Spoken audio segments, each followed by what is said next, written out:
Welcome back to How to Become a Freelancer in 30 Days. This is Anthony Chatfield, and today, day 20, we're going to talk about guest posting and skill barter, basically how to get your name out there and start building an audience more effectively so people can find you and trust you and be willing to contact you.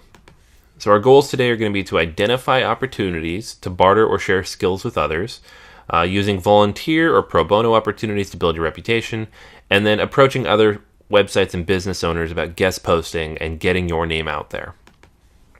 So let's start with guest posting because it's probably the easiest thing to do here. What is a guest post?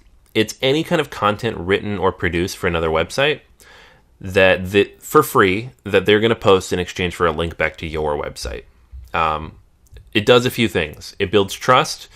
Basically, you're borrowing trust from their network.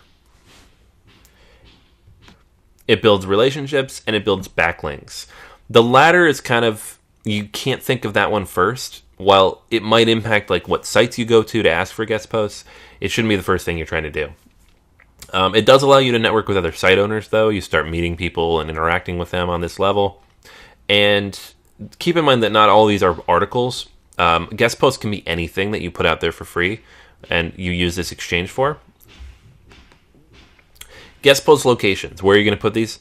You might post to other blogs. It's a very easy way to do it. There's millions of blogs out there, a lot of them on topics related to what you're trying to do. Established networks or marketing platforms. LinkedIn Pulse or groups. These don't even require approval. You can just submit content to them, but they're great backlinks. YouTube channels and interviews on podcasts. All of these I've done before. All of them were very effective. They are more time consuming than building content for your own website, but you can leverage them much more effectively, and you get the backing of that other individual's audience. Real quick before we move on, though, a caveat to this: low quality guest posts, and that doesn't mean the content is low quality, but the quality of the website you're posting to is low, are a red flag for Google because they know that people can use this to game the system a little bit. So if you're going to do guest posting, if you're going to look for websites to post to, find quality sites that offer quality links. Don't post to just anywhere because it will come back to bite you. So what can you share? I've always written articles. You can see one here I posted to a work from home blog a few years ago. I've also worked with people to develop infographics. Infographics are great because you can post them to your own blog and other blogs. You just email people and ask if they want to post it. WordPress plugins, these spread like wildfire if you build a good one. Videos, interviews, webinars, ask me anythings. All of these are great content. All of them can be posted to other websites. The key is to make sure that you're building the best piece of content you can. Like whatever level of quality you would post for your own website, ramp it up 10% because you want it to be top tier stuff. Not only so it gets approved, but also so you can piggyback on that trust and authority of the other website as people link over to you. You want to create a plan for this, though. Guest posting takes time. From the moment you submit something, it might be anywhere between 4 to 8 weeks before it gets posted. It also takes time to create the content. And it generally takes time to make sure it's the high enough quality that you want it to be. They might have edits for you. They might not accept it. There's a lot of things to keep in mind here. So build a list of topics based on the types of content posted on these websites. Do your research, basically. Go to the sites, see what they're posting. Build out a list of stuff that's similar to that. See if there's anything that you don't think they covered very well. For example, if there's a post on there that's very popular, but you think you could write it better, write it better. People love that. You're building definitive content that will help them build out their own audience. Create powerful tools people can use. Even if no site wants to post it, if it's something people can use and you can show that they're downloading it, people will eventually share it.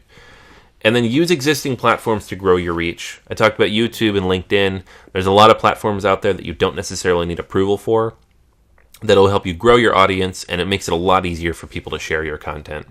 All right. I mentioned at the beginning of this lecture that we'd also talk a little bit about skill barter, and pro bono work. Bartering skills it's a little trickier. You have to find people in your area who need what you have and you need what they have. You know, if you're building a website, for example, and you're a writer, use that to your example because a lot of developers could use a writer on their site and you obviously need help on development. sites like the Warrior Forum are great. Local mastermind groups are great. Local networking events are great. Just make sure you have business cards and be willing to pitch yourself.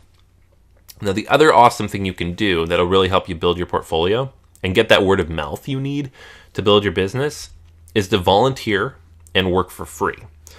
Obviously, you have a limited bandwidth to do that, but if you're trying to build your portfolio and your reputation, pro bono work is awesome. So look for local organizations that you support. A church, for example, is great. Nonprofits are great.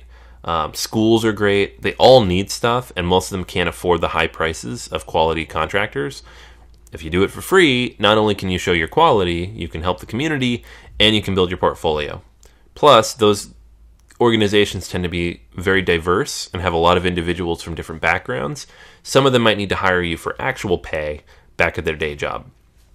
But generally speaking, it gets your name out there, and bottom line, you're doing something good. I mean, that should be what really matters. You can benefit yourself, but you're also benefiting the community, and you'll feel good about it, and it really makes what you do feel that much more important. All right, so today's actions, what I want you to do, identify some guest posting opportunities for your content, start generating a list of good content you can create, and send out your first couple inquiries. You should also check your local social circles for options to volunteer or anybody else who might need pro bono content or services based on what you're working on. If you do all those things, you should be set for today. Make sure you leave any comments or questions below. If you have any feedback directly from me, contact me. I love that feedback. And make sure you leave a review of the program once you've gotten through most of it here. That's everything for today. We will talk tomorrow.